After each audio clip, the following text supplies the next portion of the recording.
Hello friends, आओ देखते हैं रेशनल नंबर्स के मल्टीप्लिकेशन के प्रॉपर्टीज़। देखिए, आप रेशनल नंबर्स के बारे में जानते हो, रेशनल नंबर्स को मल्टीप्लाई कैसे करते हैं वो भी जानते हो। अब प्रॉपर्टीज़ का काम क्या है ये देखो।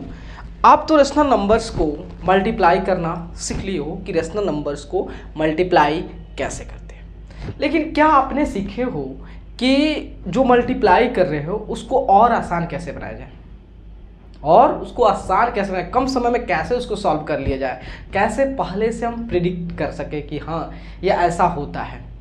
उसके लिए जो है हमारे लिए मोस्ट इम्पॉर्टेंट है प्रॉपर्टीज़। प्रॉपर्टीज़ इसलिए पढ़ते हैं ताकि उसकी जो कैरेक्टर के बारे में, उसके स्वभाव के बारे में, उसके नेचर के बारे में हमें पहले से कुछ पता हो जाए, ताकि हमारा कैलकुलेशन ईजी हो जाए। तो चलिए स्टार्ट करते हैं। फर्स्ट प्रॉपर्टीज़ का है आपका closure property. Closure property, closure property क्या कहता है समझिएगा।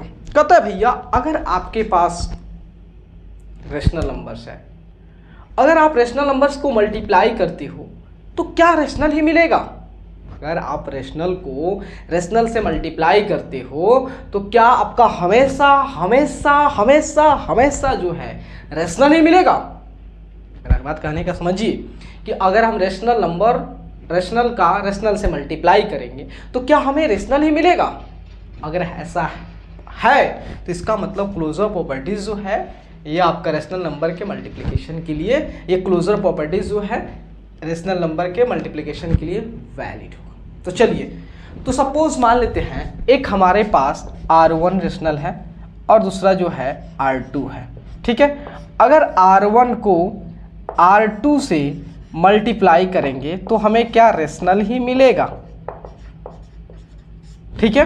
तो इस चीज़ को ऐसे, अगर हम रेशनल को रेशनल इनटू रेशनल गिव्स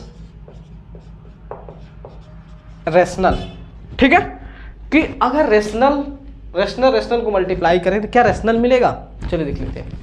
तो जैसे हमारा जो है 3/5 है और यहाँ पे 7/10 है, दो रेशनल है। चलिए इसको मल्टीप्लाई करते हैं।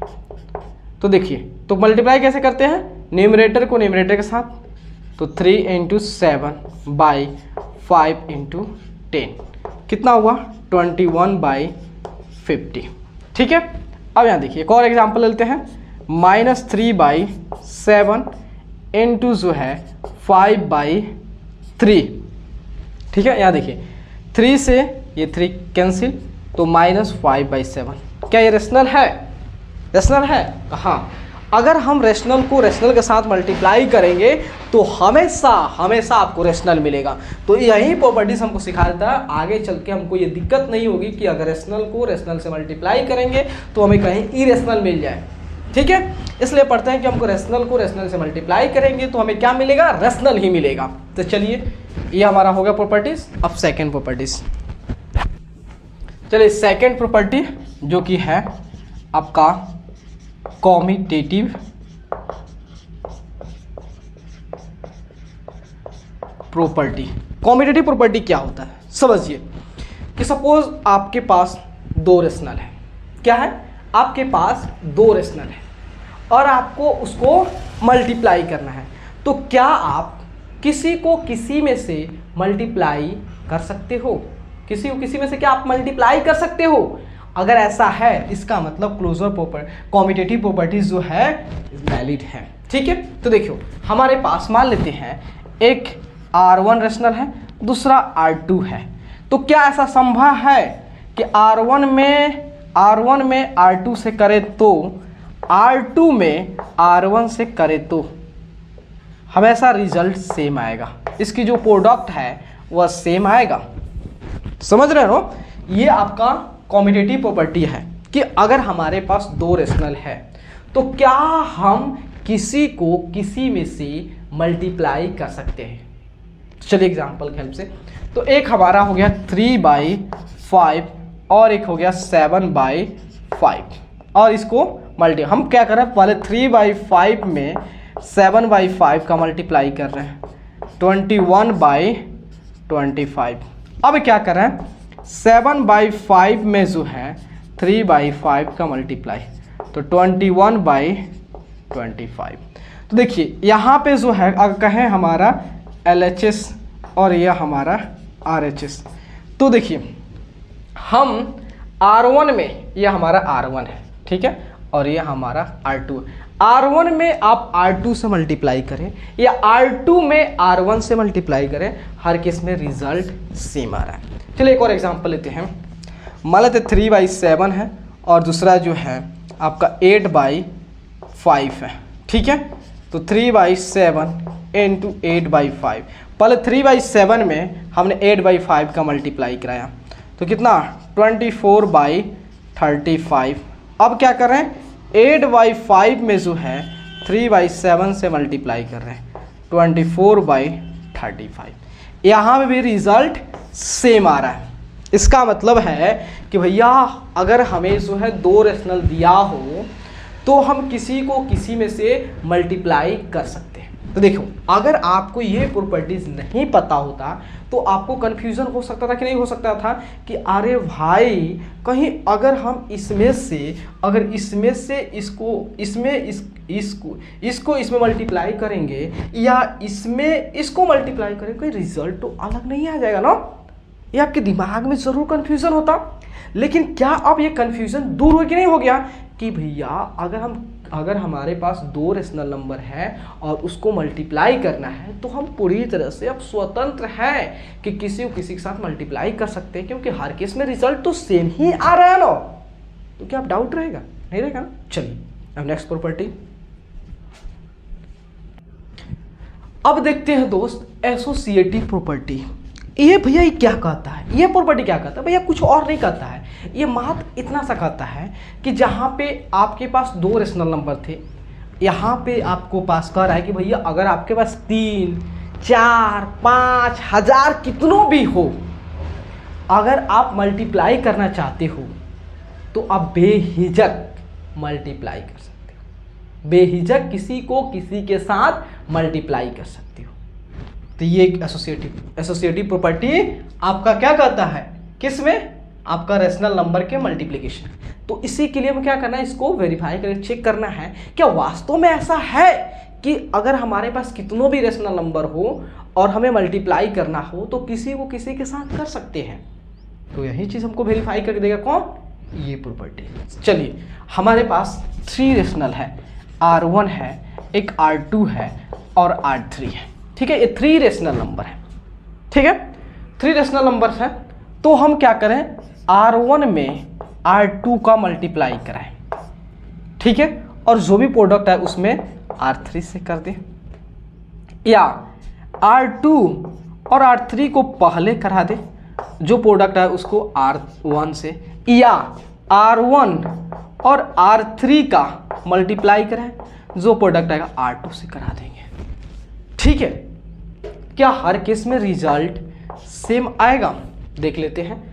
मान लेते हैं R1 हमारा जो है 3/5 है, R2 हमारा जो है ये जो है 4/5 है और R3 जो है हमारा जो है 7/10 है, और इसको मल्टीप्लाई करना है। तो 7/2 ले लो, आसान रहेगा, 2 इसको मल्टीप्लाई। पहले हमें क्या करना है, R1 और R2 4/5, तो 12/25, जो प्रोडक्ट आएगा उसमें R3 से, तो 7/2, 2 से 12 कितना बार में, 6 बार में, तो आपका 42/25। ये अब क्या दिया, ये पहले आया R1 इंटू R2, उसके बाद R3 का। अब आते इस वाले को, R2 क्या हमारा 4/5 है, इसमें जो है R3 क्या है 7/2, 2 से 4 2 बार में कितना हुआ 14/5। अब इसमें किससे, R1 से 3/5, ठीक है, 3/5 आ गया, 14 42 25। ये हमारा क्या हो गया, ये R2 into R3 into R1, ठीक है। उसके बाद दोस्त R1 क्या है 3/5 इंटू R3 7/2। तो देखिए 21/10। अब इसमें जो है किससे R2 4/5। तो देखिए ये आपका 2 हो गया और ये आपका 5 हो गया, 42/25। ये आपका क्या है R1 इंटू R3 R2। तो देखो हमने जो है इसको सॉल्व किया तो यहीं आया, इसको सॉल्व किया तो यहीं आया, इसको सॉल्व किया तो यहीं आया। इसका मतलब भाई कि अगर अपन के पास 3 या 3 से कितनों भी ज़्यादा हो, 1000 लाख कितनों भी हो, अगर उसको मल्टीप्लाई करना हो तो आपको दिखिएगा कौन से दो ऐसे रेशनल नंबर का मल्टीप्लाई करें ताकि हमारा कैलकुलेशन आसान बन जाए, इजी बन जाए, उसी को पहले मल्टीप्लाई करिएगा। ठीक है, क्योंकि दिख रहा है कि आपका ये सब वेरीफाई। तो आपके बुक में जानते हैं कैसे दिया होगा, एक A/B रेशनल नंबर है, एक C/D है और तीसरा E/F है। तो इसको ऐसे बना दिया है कि A/B को C/D से मल्टीप्लाई कर लीजिए, जो प्रोडक्ट आए उसको E/F में। उसके बाद उसने क्या कर दिया है, A/B को छांट दिया है और उसके बाद जो है यहाँ पे जो है C/D और E/F को मल्टीप्लाई किया, मतलब पहले इसको किया उसके बाद इससे किया है। ठीक है, क्या कि अरेंजमेंट दिखे A/B C/D E/F, A/B C/D E/F, ये एक अरेंजमेंट पैटर्न दिखे, सीक्वेंस बनाए, मतलब एक ऑर्डर दिखे। हाँ यहाँ पे हमारा रेशनल 1 है, रेशनल 1 है, रेशनल 2 है, रेशनल 2 है, रेशनल 3 है, रेशनल 3, इस तरह एक पैटर्न दिखे, इसलिए ऐसा किया गया। तो ओवरऑल ये प्रॉपर्टी जानते हो क्या कहता है, कहता है कि भैया देखिए एक यही नहीं, कॉम्यूटेटिव, आपका कॉम्यूटेटिव प्रॉपर्टी और एसोसिएटिव प्रॉपर्टी मिलके कहता है कि अगर आपके पास जो है कितनों भी रेशनल नंबर है उसको अगर आप मल्टीप्लाई करना चाहते हो तो बेहिजक जो है आप किसी को किसी के साथ मल्टीप्लाई करिएगा अपने कैलकुलेशन को आसान बनाने के लिए, अपने कैलकुलेशन को आसान बनाने के लिए। ठीक है, तो उसमें डरने की बात नहीं कि अगर इससे हम मल्टीप्लाई करें कहीं आंसर दूसरा आ जाएगा, नहीं, आपको जो अच्छा लगे, जो आसान लगे उसी से पहले मल्टीप्लाई करेंगे। तो यही आपको दो प्रॉपर्टीज मिलकर कहता है। ठीक है, चलिए नेक्स्ट प्रॉपर्टीज। चलिए अब नेक्स्ट प्रॉपर्टी हमारा क्या है, मल्टीप्लिकेटिव आइडेंटिटी प्रॉपर्टी। भैया ये प्रॉपर्टी क्या कहता है, कहता है भैया कि आपके पास कोई भी एक रेशनल नंबर हो, कोई भी एक रेशनल नंबर है और एक जो है आपका एक 1 रेशनल नंबर है, एक 1 रेशनल नंबर है 1। देखो एक आपका कोई भी दुनिया का कोई भी रेशनल नंबर हो, ये नहीं जरूरी कोई भी हो, और एक आपका 1 रेशनल नंबर है।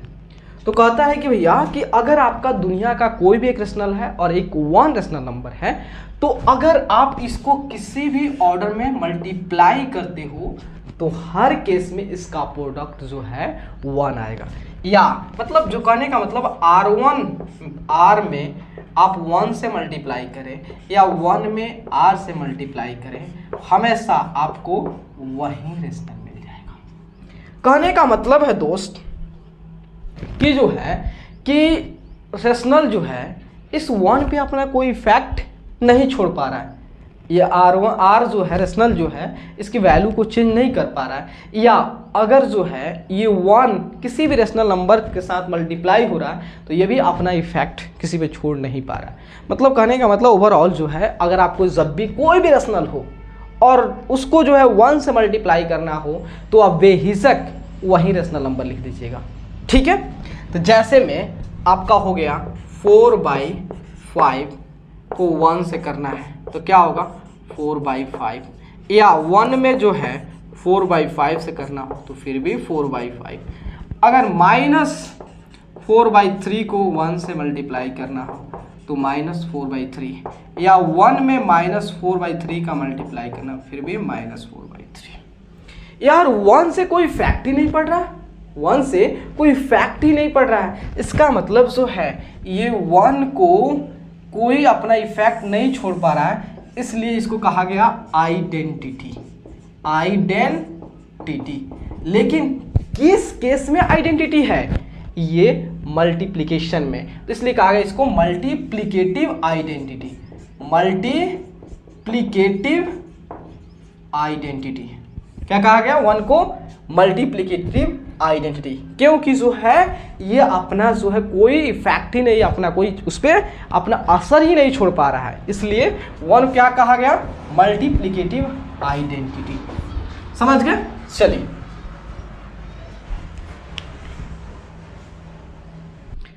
अब चलिए नेक्स्ट प्रॉपर्टी अपना है मल्टीप्लिकेटिव इनवर्स प्रॉपर्टी। ये प्रॉपर्टी क्या कहता है भैया कि अगर आपके पास कोई भी रेशनल नंबर है जो कि a/b के फॉर्म में हो, जहां पे b जो है 0 ना हो, ठीक है। कह रहा है कि भैया अगर आपका कोई भी रेशनल नंबर हो, ठीक है, और इस रेशनल नंबर का आपको रेसिप्रोकल लेना है। रेसिप्रोकल कहने का मतलब होता है कि जो भी हमारा रेशनल नंबर दिया है इसको 180 से मोड़ देना है, ठीक है। कहने का मतलब जो है b आपका a पे चल जाएगा और a आपका b पे चल जाएगा, मतलब इसका रेसिप्रोकल हो गया आपका b/a हो गया, मतलब आपका एक a/b और इसका रेसिप्रोकल हो गया b/a हो गया। तो कहता है कि भैया अगर आपके पास कोई भी रेशनल हो और उसका रेसिप्रोकल को आप किसी भी ऑर्डर में मल्टीप्लाई करो, हमेशा रिजल्ट क्या देगा, हमेशा प्रोडक्ट क्या देगा, 1 देगा। कहने का मतलब जो है a/b में आप b/a का मल्टीप्लाई कराइए या b/a में a/b का मल्टीप्लाई कराइए, तो b से भी खत्म, a से ही खत्म, क्या आया 1, ठीक है। b से भी खत्म, a से क्या रिजल्ट आया 1। तो इसका मतलब भाई जब भी हम कोई रेशनल नंबर ले रहे हैं और उसका रेसिप्रोकल ले रहे हैं और उसको मल्टीप्लाई करें किसी भी ऑर्डर में, तो उसका प्रोडक्ट जो है हमेशा 1 आ रहा है। इसका मतलब भाई ये दोनों जो आपस में क्या हो जा रहे हैं, कट पीट के मर जा रहे हैं और प्रोडक्ट क्या हो जा रहा है 1, बस जरा खंबा खाड़ा हो जा रहा है। इसका मतलब जो है a/b और b/a जो है ये दोनों एक दूसरे क्या है, मल्टीप्लिकेटिव इनवर्स है, और इसको एक और नाम से आप कह सकते हो रेसिप्रोकल, क्योंकि अगर a/b का रेसिप्रोकल निकालोगे तो b/a आएगा और b/a का रेसिप्रोकल निकालोगे तो a/b आएगा। तो इसको मल्टीप्लिकेटिव इनवर्स और दूसरा रेसिप्रोकल के नाम से भी आप कह सकते हो, कोई दिक्कत नहीं है, ठीक है। थोड़ा सा एग्जांपल लेते हैं, जैसे हमारा जो है 3/5 एक रेशनल नंबर है, ठीक है, और बताइए इसका रेसिप्रोकल या mi क्या होगा, mi लीजिए, चाहे रेसिप्रोकल कहिए कोई बात नहीं है, तो इसका होगा 5/3 और इसको मल्टीप्लाई किए 3/5 इंटू 5/3, तो 5 से 5 खत्म, 3 से कितना आया 1। अब 5/3 में जो है आप 3/5 से मल्टीप्लाई कीजिए, कितना आया 1 आया कि नहीं आया। चलिए एक और एग्जांपल लेते हैं, -3/7 और इसका रेसिप्रोकल क्या होगा, इसका रेसिप्रोकल हो जाएगा 7/-3। लेकिन आप जानते हो रेशनल नंबर की डिनोमिनेटर नेगेटिव नहीं होता है, इसलिए इसको हम क्या करते हैं -1 से इसके डिनोमिनेटर में मल्टीप्लाई कर देंगे तो -7/3। तो आप देखिए -3/7 इंटू -7/3 खत्म, तो कितना आया 1, या -7/3 इंटू जो है -3/7 फिर भी आपका 1 आ गया, ठीक है। तो आप देख रहे हो, तो बात आती है क्या 0 का, यहाँ पे क्या इस 0 का रेसिप्रोकल क्या होगा, 0 का रेसिप्रोकल कहिए या इसका मल्टीप्लिकेटिव इनवर्स कहिए, क्या होगा। चलिए सबसे पहले तो हम इस 0 को a/b के रूप में लिख देते हैं, चलिए 1/0। तो अब बताओ, हमने बोला कि रेशनल नंबर जो है p a/b के रूप में हो लेकिन b 0 ना हो, इसका b क्या है 0 है, और आप जानते हो अब किसी भी रेशनल नंबर की डिनोमिनेटर अगर 0 है तो वह नॉट डिफाइंड, मतलब 0 का रेसिप्रोकल जो है वह नॉट एग्जिस्ट, वह इसका 0 का रेशनल नंबर 0 का रेसिप्रोकल एग्जिस्ट ही नहीं करता है।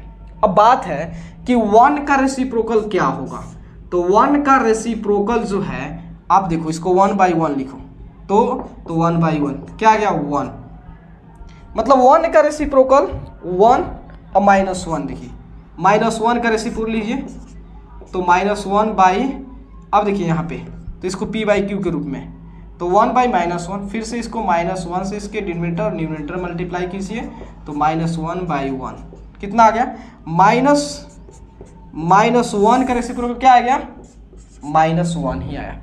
इसका मतलब जो है दो ऐसे नंबर्स हैं जिसका रेसिप्रोकल खुद वही है। कौन कौन, एक आपका 1, दूसरा -1।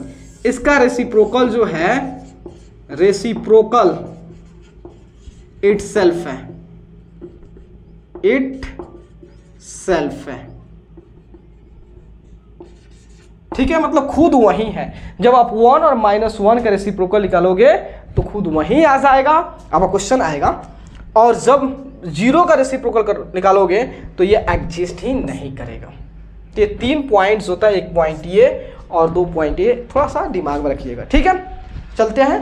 तो ये प्रॉपर्टीज क्या कहता है कि भैया आप कोई भी रेशनल नंबर ले लो और उसका रेसिप्रोकल ले लो तो मल्टीप्लाई करो किसी भी ऑर्डर में, हमेशा रिजल्ट क्या देगा, 1, ठीक है। तो चलिए अब हम चलते हैं नेक्स्ट प्रॉपर्टी, जो कि है distributive law of multiplication over addition और सब्ट्रैक्शन।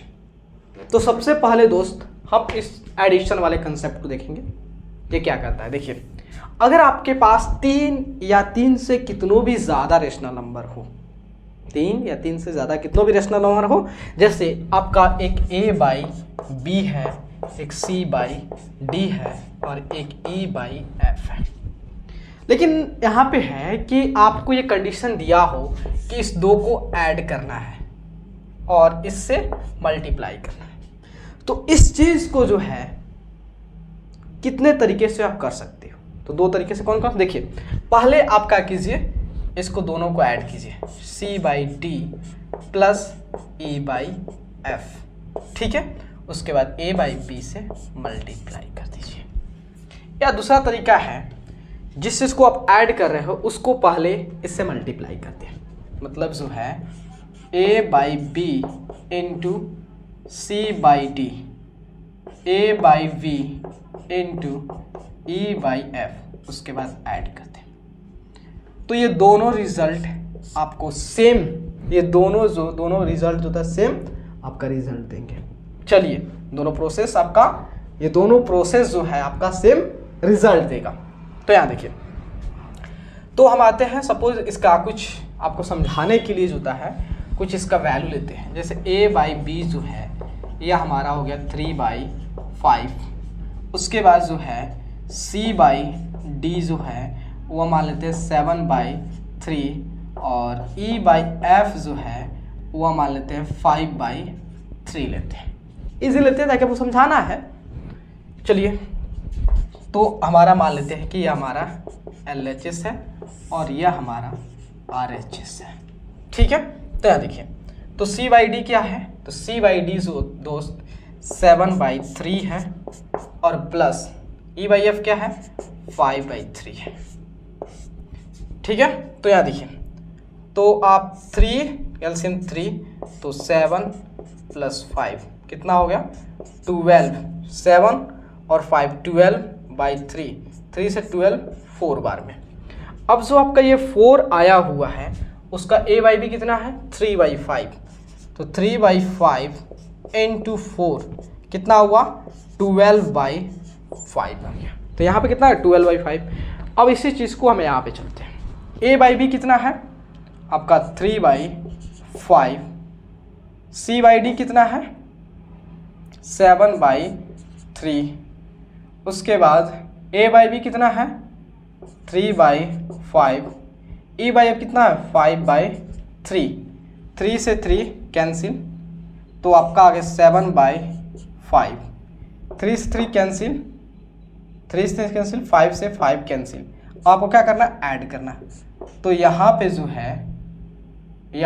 है आपका कितना हो गया, 1 हो गया, तो 7 या कुछ नहीं तो 1, 5 और 1 का एलसीएम लोगे तो 5, तो यहाँ 7 और प्लस यहाँ पे आपका 5, 7 और 5 मिलके 12/5। तो देखिए यहाँ भी आपका LHS और RHS दोनों इक्वल है कितना के 12/5 के, है ना। इसका मतलब जब भी हमें जो है रेशनल नंबर ऐसा दिया हो कि कुछ को ऐड करना है और किसी एक से मल्टीप्लाई करनी है तो उस चीज़ को आप इस तरह भी दोनों तरीके से कर सकते हो। चलिए अब सब्ट्रैक्शन के कुछ और नहीं है, जैसे मान लेते हैं यहाँ पे जो है जहाँ पे हमें इसको ऐड करना था अब वहाँ पे सब्ट्रैक्ट करके दिख रहे हैं, ठीक है। जैसे हमारा एक A/B है और एक C/D है, E/F है, मान लेते इसको सब्ट्रैक्ट करना है और इससे मल्टीप्लाई करना है। तो इस चीज़ को जो है दो तरीके से कर सकते हैं। पहला जो है आप क्या करेंगे, पहले C/D में से E/F को सब्ट्रैक्ट करेंगे, जो भी डिफरेंस आएगा उसको A/B से मल्टीप्लाई कर देंगे, या ये दोनों जिसको आप सब्ट्रैक्ट करें उसको पहले मल्टीप्लाई कर दें। मतलब A/B into C/D minus A/B into E/F। देखिए दोनों केस में हमारा रिजल्ट सेम आएगा और जो डेटा हम A/B, C/D और E/F का जो डेटा इस केस में लिया था वही डेटा हम यहाँ पे भी लेंगे। तो चलिए यह हमारा क्या हो गया LHS और यह हमारा क्या हो गया RHS हो गया, ठीक है। तो A/B कितना है, तो A/B इज व्हाट 3/, चलिए सबसे पहले सब्ट्रैक्ट।